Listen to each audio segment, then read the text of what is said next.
All right, so in class, we're learning about World War II, U.S. history. World War II is such a significant time in human history, and everybody always harkens on Hitler and the Nazis, primarily because what they did was atrocious and evil. And you have to stop and ask, one, how could that even happen? The murdering and genocide of 6 million people inside of a country.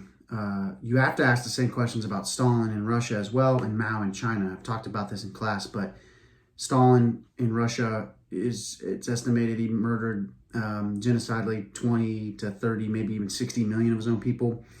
And those same numbers in Mao's China, both communist socialist regimes.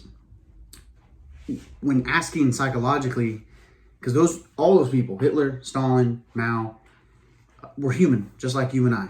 All right, let's not lose sight of that. But you got to ask, how could a human be driven to do that? And how could the humans that followed along, the German people that were a part of that, how could they be driven to do that? And so one of the greatest people to turn to for that is a guy named Carl Jung. He's a psychologist. I've read almost all his works. And he was a German. He knew the German people. He actually lived in Switzerland, but he was German. And great psychologist, probably, I think, in my opinion, the greatest psychologist of human history. And he wrote in this book called The Undiscovered Self, he's kind of touching on how that could happen. All right, I'm talking about mass movements. I think this is so relevant to today with our politics. Everyone's looking around, I'm sure you guys are, saying this is crazy. This is crazy. There's craziness on both sides. Everybody's acting a fool. If you want to talk about it or have questions, you can't, because it's so violent, because it's so antagonistic, right? So I try to create an open forum in my classroom to talk about things like this.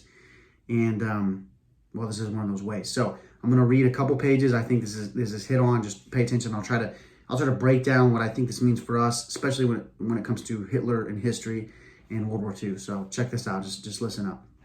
And I'll break it down if some of this doesn't make sense.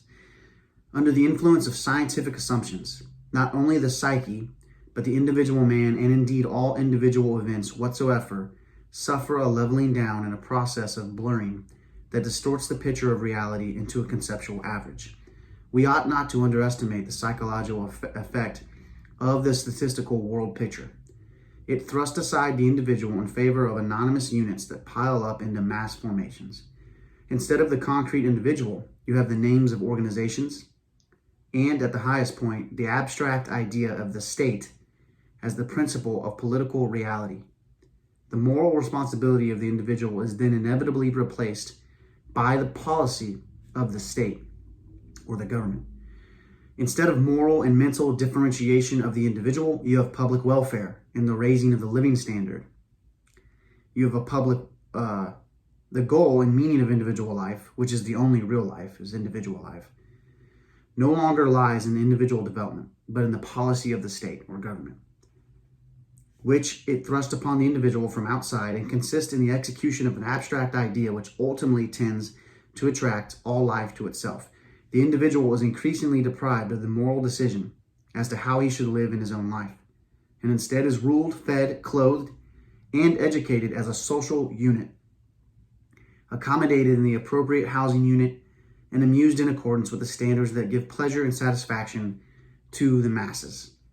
The rulers, in their return, are just as much social units as the ruled, and are distinguished only by the fact that they are specialized mouthpieces of the state doctrine. They do not need to be personalities capable of judgment, but thoroughgoing specialists who are unable who are unusable outside their line of business. State policy decides what shall be taught and studied.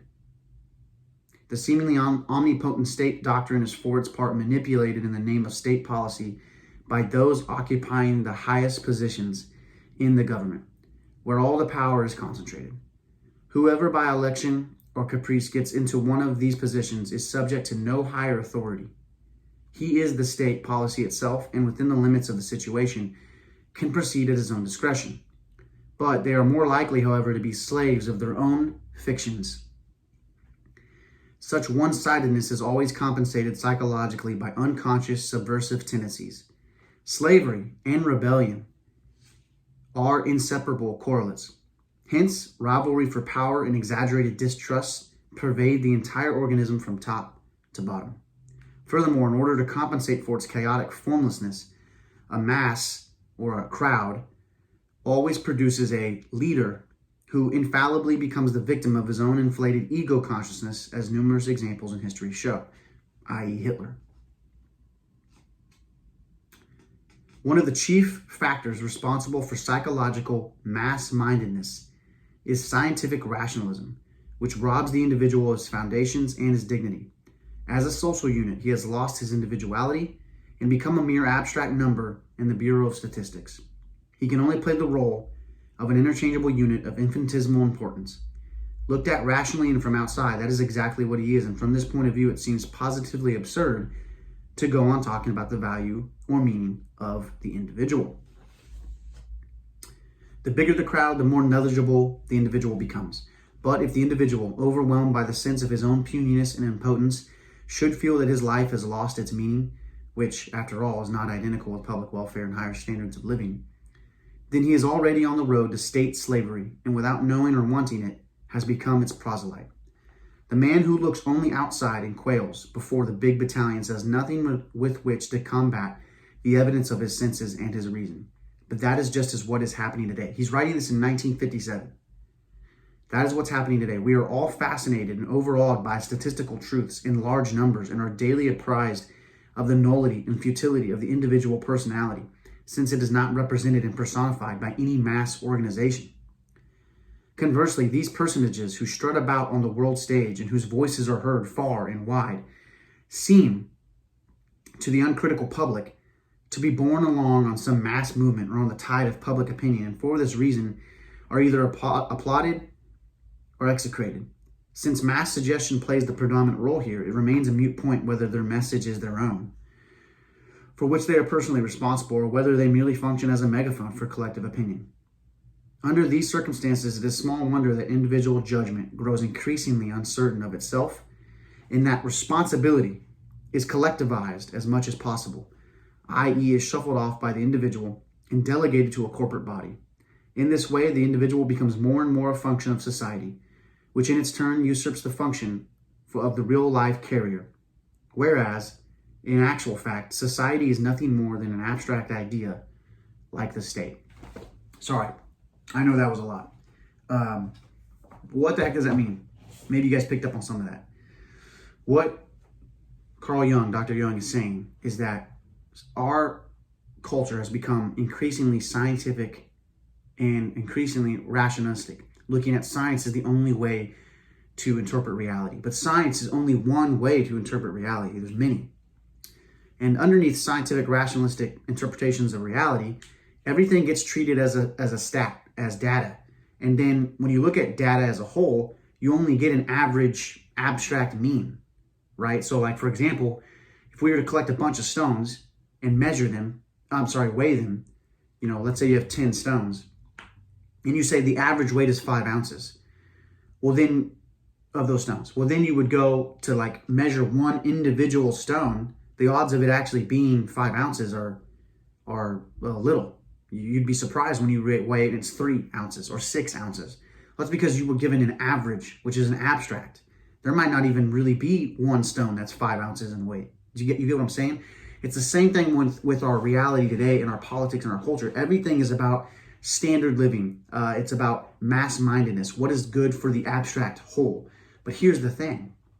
We aren't just an abstract whole. Society isn't just this clump of groups, which is what politics wants to interpret it as. We are made up of a bunch of individuals that might not even be representative of the whole. When it comes back to Hitler and a country that could commit mass genocide like Nazi Germany, like Stalinist Russia, like Maoist China, that was only allowed to happen because of this type of thinking. Now you look at our politics today, it's the same exact thing. We talk about standards of living. Who's to say that you as a political leader know my standard of living? I'm an individual, right? But we speak and we move on these political movements that are generalized and abstract. And this is a bad ingredient, Carl Jung is saying, this is the ingredient for Mass-mindedness, where you become caught up in a crowd, you lose your individuality. We're trying so hard to be accepted. We want to be a part of a collective movement, and then you get swept away into the chaos of mass-mindedness. That's exactly what happened in Nazi Germany. They lost sight of what it meant to be an individual. And it was, this is what's good for the group. This is what's good for the collective, right? Collective ideologies, politics that's based on collective movements and the people. There's no such thing as the people. Like, you can't get 1,000 people together and say, hey, I know what's best for you. But today we don't get taught that. We don't get taught that in school, in education. We definitely don't get taught that in media and in politics. It's all about, I'm for the people, right? We hear these mouthpieces. And what he's saying is they're just caught up in it too. They're no better than you and I. Sometimes their words that they're speaking aren't even theirs. They're just the loudest or prettiest representative of this mass-mindedness. So it comes back to being an individual and self-knowledge, which is the hardest to attain. Know thyself. It's one of the great Greek maxims of antiquity, of ancient times. Know yourself. We're headed down a dangerous road as a country if we don't figure out how to do that. Figure out how to be an individual first before you become this mass-minded, I fight for the people, I stand for the people. There is no such thing. And anybody that's politically trying to lead, that is saying, I know what's best for the people, you got to stop and ask, all right, what are they really wanting? What are they really seeking? Oftentimes it's power. They don't even realize it.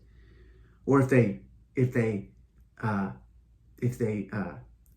label or say these people aren't for the people, that person, they don't speak for the people. They don't want what's best for the people. How do you know what's best for the people? And what people are you speaking about? You get what I'm saying? They're speaking in abstract, average terms, statistical terms. That's scientific rationalism.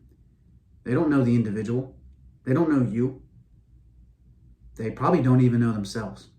Know thyself. I think that's what that's getting at. This all happens. Jung wrote this in 1957 because he lived through World War II. He was there. He was a German. He knew what was going down. He left Germany for that reason.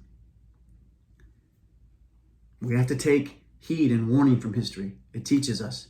It warns us.